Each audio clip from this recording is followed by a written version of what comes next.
In September 2020, I taught a course at Western called Pandemic 101.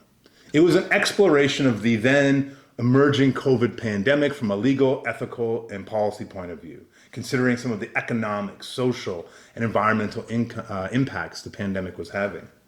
One of the assignments I gave to my students was to watch a popular representation of a pandemic. One of the films observed was called 93 Days. It is a drama thriller based in Nigeria. It's the account of the 2014 Ebola outbreak in a Lagos hospital. A Liberian American had traveled to Lagos, Patrick Sawyer, having contracted Ebola while caring for his sister, who had died from the disease. The film portrays numerous aspects of the outbreak, such as the potential risks, particularly in an international hub such as Lagos, where the spread of the disease would then quickly spread worldwide. But it also tells the story of the hospital workers who strove to contain the virus. This included healthcare workers who put their lives at risk. 4 of the attendants that cared for Mr. Sawyer, who ultimately died from the disease, also passed away.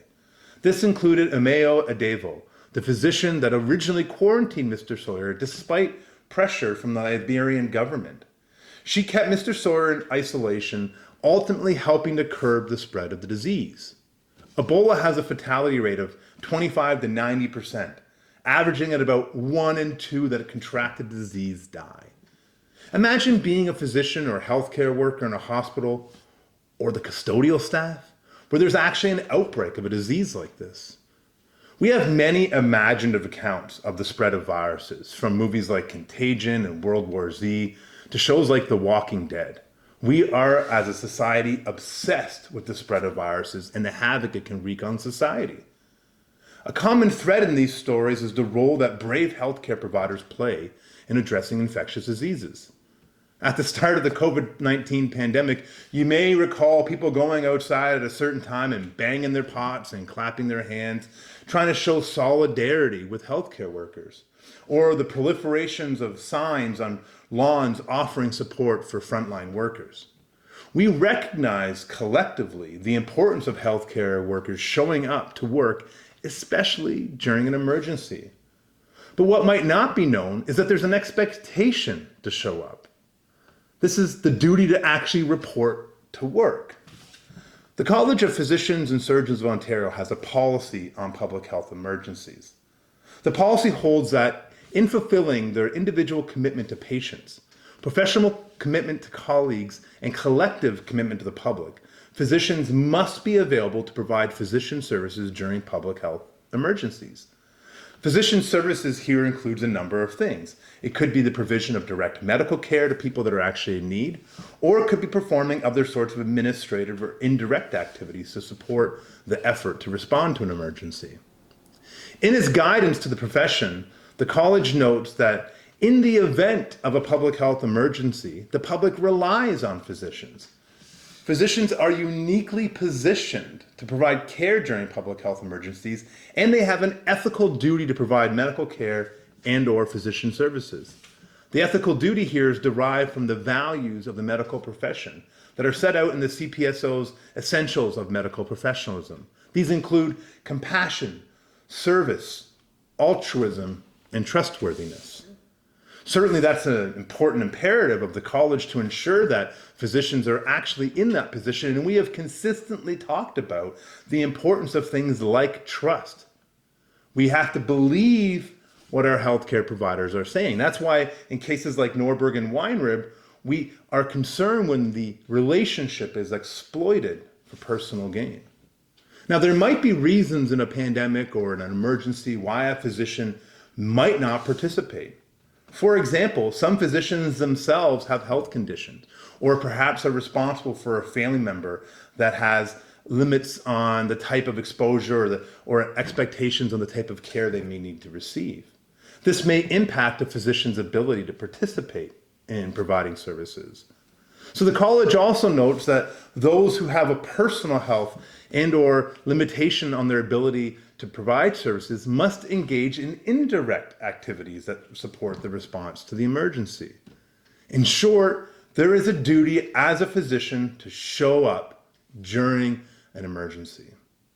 Now, Davies and Zlotnick Shaw have argued when physicians join the healthcare professionals, They implicitly accept a level of risk associated with the profession, right? This is not unlike the expectation that a firefighter will run into, when necessary, burning buildings, right? There's a certain inherent risk in the profession. Thus, it's very unlikely that they can refuse work, citing it being too dangerous. The same expectations apply to other professions like police officers with their inherent risk. This has long been the case. Benjamin and colleagues note in their article that the 1847 Code of Ethics from the American Medical Association had the same sort of expectation, noting when pestilence prevails, it is the physician's duty to face the danger, to continue to their labor for the alleviation of suffering, even at the jeopardy of their own lives. This is an expectation in other professions. The College of Nurses of Ontario notes that during the pandemic, all nurses are accountable to take action when safety for patients may be compromised. But what happens when there's a risk? The reality is that showing up and being expected to show up doesn't mean that there will be a safe environment. Following the SARS outbreak, there were numerous lawsuits brought against the province of Ontario that sought to determine whether the province was liable for the damages suffered by individuals who contracted SARS. Now, it just so happens that the court rejected all of these cases, including ones that involved nurses. According to the court in Williams versus Ontario, when assessing how to best to deal with SARS outbreak, Ontario was required to address the interests of the public at large rather than focus on the particular interests of the plaintiff or other individuals in her situation. The court continued that decisions relating to the imposition, lifting, or reintroduction of measures to combat SARS are clear examples of decisions that must be made on the basis of the general public interest rather than on the basis of a narrow class of individuals. The court ultimately held that Ontario did not owe a private law duty of care to the plaintiffs. In another case called Arborquez in Ontario, 53 registered nurses who had contracted SARS between March and July of 2003 brought claims for damages against the Ontario government for negligence and for breaching their charter rights.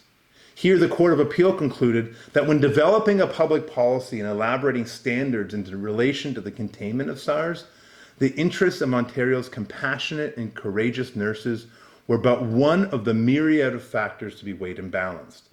Recognizing a duty of care to protect the health of the nurses would have raised the potential for conflict with the overarching duty of the public at large. In short, the court here noted that if we recognize that there's a private law duty of care on the part of the public authority, here the government, towards a class of individuals, that this might actually conflict with the public's authority, the overarching duty to actually protect public. And the proximity here is not sufficient, the court said, for a private law duty to be found. The first duty to report that you should be aware of is the duty to report to work. There is an expectation that providers are going to show up. But this is not without consequence. As the SARS Commission Final Report Volume 3 found, nearly one half of Ontario's SARS victims were actually medical professionals, health workers, doctors, nurses, lab technicians, cleaners, ambulance drivers, and others who had daily walked into the face of SARS. And the report notes, unlike the rest of us, they had little choice. SARS was where they worked and they couldn't run away from it, even if they wished. The SARS Commission ultimately recommended strengthening worker safety to ensure that healthcare providers are protected. It also recommended that the health concerns of health workers be taken seriously, and that in the spirit of the precautionary principle, health workers be made to feel safe, even if this means continuing with levels of heightened precautions that experts believe are no longer necessary. So how did it actually go? Well, it's really scary. Like, I could die just because I'm going to work. Fresh off a shift at a Winnipeg long-term care home, this nurse says staff burnout is high. The proper PPE can be scarce, and she's worried about what a second wave will bring for herself and her patients. If I go out into the community and I get COVID, I'm gonna go to work and I know I'm gonna kill people that I love. Her concerns are echoed in a wide-ranging report written by a senior advisor to a 2-year commission on SARS. A precautionary approach says that, where there is uncertainty, you act on the side of safety. And that's at the center of looking after healthcare workers. At the end of July, healthcare workers accounted for almost 1 in 5 COVID-19 infections. The official number of deaths is 12, although union sources put it at 16. This expert says Canada failed to clarify who is responsible for protecting healthcare workers. To make sure that they have the PPE that they need to do their job, to make sure that they have extended health benefits and psychological support. The muddiness over whose job it is really something that needs to get sorted out. Dr. Teresa Tam acknowledges pandemic preparedness should be more inclusive. It has to extend to long-term care. People may be health workers who are doing home care and, seniors, residences. And Karina Hayai agrees. we are the backbone of the rest of society's healthcare. And if you break us, you're breaking yourself in the long run. As the second wave is hitting parts of Canada, she and experts worry the lessons of SARS will still be ignored. Karen Pauls, CBC News, Winnipeg. It would seem that we haven't learned all that we could from SARS. And indeed, if you go back to the beginning of the term, I asked you to review a paper by Smith and Upshur that looked at the moral failings in response to things like Ebola and COVID-19. We are well aware of how to protect healthcare workers, and yet at the beginning of the COVID-19 pandemic, you'll remember we didn't have sufficient PPE in hospitals. I remember donating one of my N95s that I had for doing drywall, because when you sand drywall, there's a lot of fine dust, to my ex-wife's sister, who was a nurse at the beginning of the pandemic, because there just wasn't sufficient masks. Now, should you have to go to work if there's no masks there to protect you? The reality is that we know that many healthcare providers, just like is portrayed in the 93 Days film, will show up and have a deep kind of commitment to protecting the public. But that the expectation is there might also suggest there's a responsibility for us as the state, the public, to ensure that it's a safe working condition. Could you imagine showing up to your job and being told you had to come, but you could die, and we're not going to do anything about it? Occupational health and safety goes beyond the framework of this course, but it is still a relevant consideration for healthcare providers. They work in environments where there needs to be adequate protections, there needs to be an assurance of safety and quality assurances within the workplace so that when things do go wrong, we can identify them and ensure that they are situated in a setting that actually will allow them to operate in a safe manner. The reality is that we learned during COVID that many hospitals aren't properly equipped. Are they now? It's really hard to know for sure because we aren't actually having the same public discussion.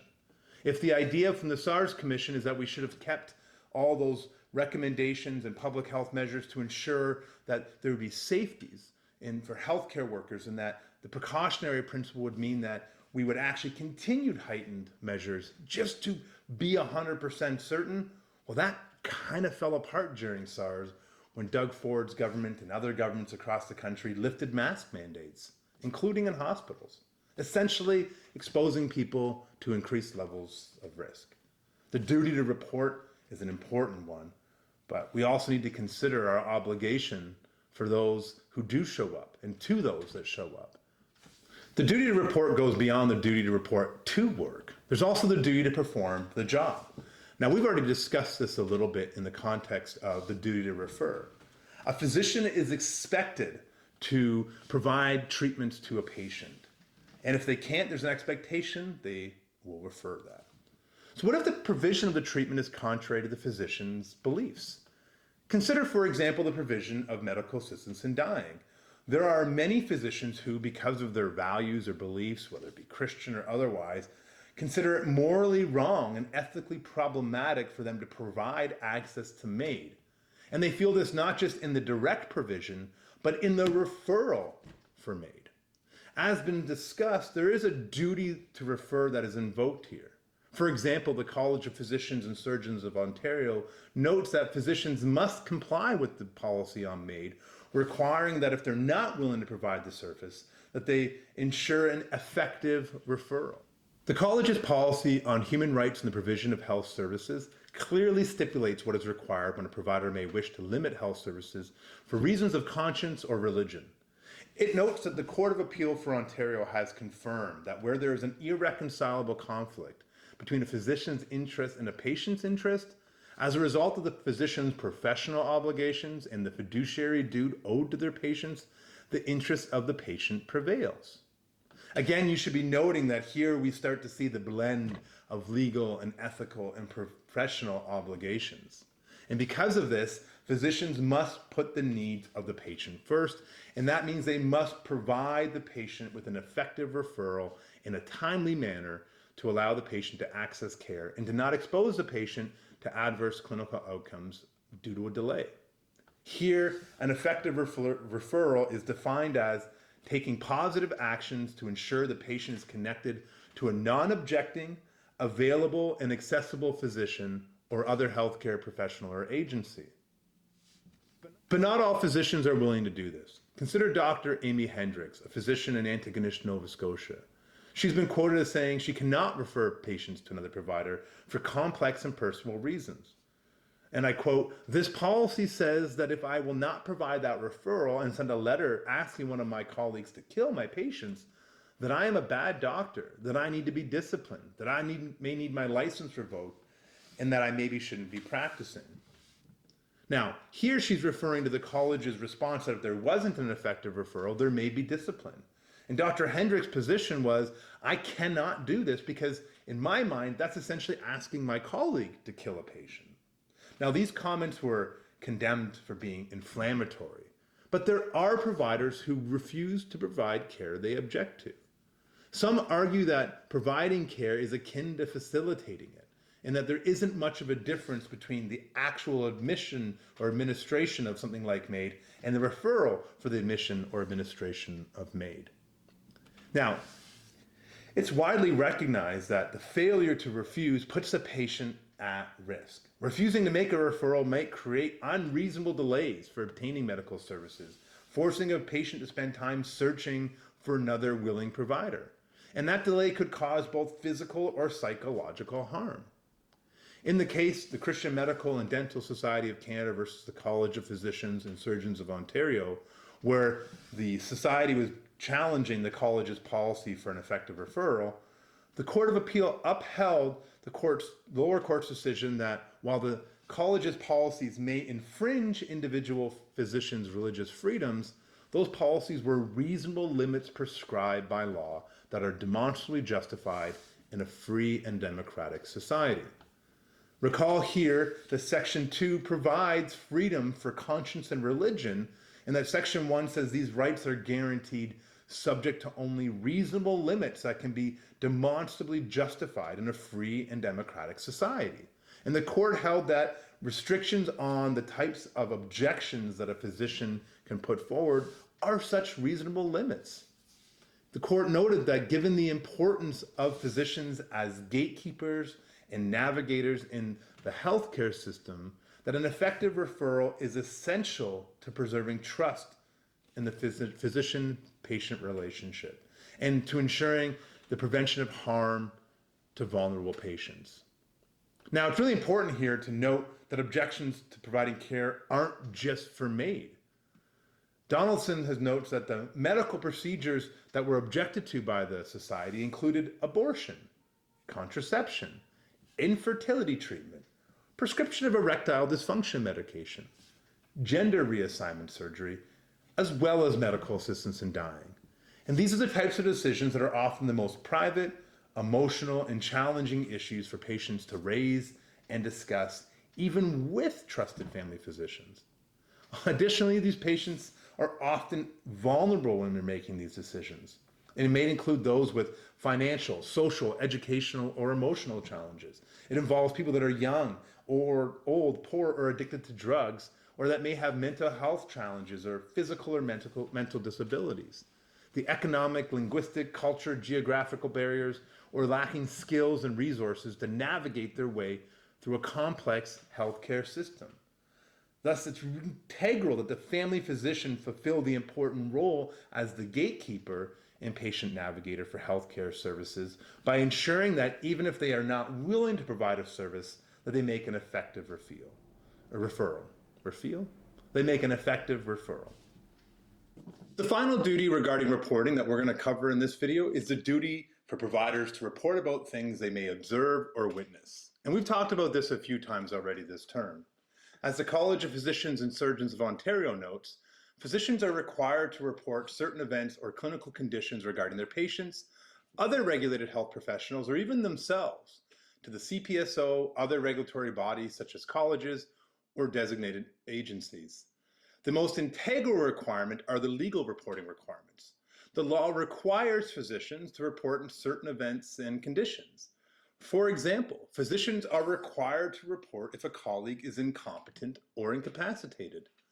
The Health Professions Procedural Code notes incapacitated means, in relation to a member, that the member is suffering from some physical or mental condition or disorder that makes it desirable in the interest of the public that the member's certificate of registration be subject to terms, conditions, or limitations, or perhaps even that a member not be allowed to practice.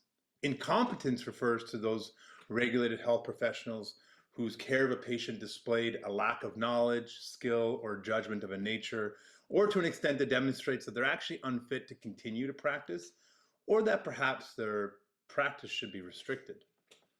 There's obligations to report things such as privacy breaches, as well as physicians to report if they themselves have faced charges or convictions for an offense, or if they've been subject to a finding of professional negligence or misconduct or incompetence in any jurisdiction. And as we've noted, there's an obligation for physicians to report things like sexual abuse or suspected sexual abuse of a patient. We've already discussed some of these obligations, and we've covered the reporting obligations regarding child protection. And really importantly, these play a critical role in ensuring that children who may be at risk get the care they need. But really interestingly, the college states that this only applies to a child younger than 16. There is no requirement to report suspicions for 16 or 17-year-olds. Now, there's an ability to, but they're not required to. Beyond child protection, physicians have numerous reporting obligations like reporting live births, stillbirths, deaths. They have to report about communicable diseases, and there's specific requirements about such things as whether a newborn has red eyes or inflamed eyes, or whether a person's been bitten by a mammal or suspicions of rabies, or there's an adverse reaction to a vaccine. There's some that would affect you that you'd be aware of. If a patient is over 16 and diagnosed with a condition that may impair their ability to drive, this is reportable. For example, if a patient has a seizure, that's reported. And this has actually happened to friends of mine who've lost their licenses until such a time that they can demonstrate they're no longer medically at risk. We've already talked about the reporting obligations under things like the Aeronautics Act, but similar provisions exist for patients that may work on ships or on the railways. And failure to meet these obligations to report may result in professional discipline by the college. It may have statutory implications such as a fine or maybe imprisonment, and it could be the basis of a civil action against the physician. At the end of the day, there's clearly obligations that are put on physicians to report, not just to report to work, even during emergencies, and not just to report to work in the way that they're required to actually fulfill their obligations to patients, but to report those types of conditions or scenarios that may warrant concern for the health and safety of others, or that may be statutorily identified. The reality is we expect our physicians to be aware of all these obligations, and failure to meet them can result in liability. But there's also some controversial ones. For example, the requirement to report gunshot wounds. Now, this may seem straightforward. After all, why wouldn't we want to report gunshot wounds? But the reality is that in some instances, this may deter those who have been shot from actually seeking medical care or from trusting the physician. We've been talking all term about how trust is at the basis of this relationship and how it's integral for the healthcare system and for patients to be able to understand what's going on and to be able to make an informed decision. They need to trust the information that is coming from their physician, and they also need to trust that their physician will hold things in confidence. And so a gunshot wound becomes a very interesting problem because it requires under law for a physician to report this, but yet there may be reasons why someone may be a little bit reluctant. And this is always a tension that a physician or a practitioner is going to have to face, whether they follow the strict letter of the law or follow their ethical and moral kind of principles and values, or do what they think is best. The reality is there may be consequences, there is guidance on this, but it also requires someone to bring a complaint or to bring an action. And as we'll see in the coming weeks, bringing an action against a physician is not always easy.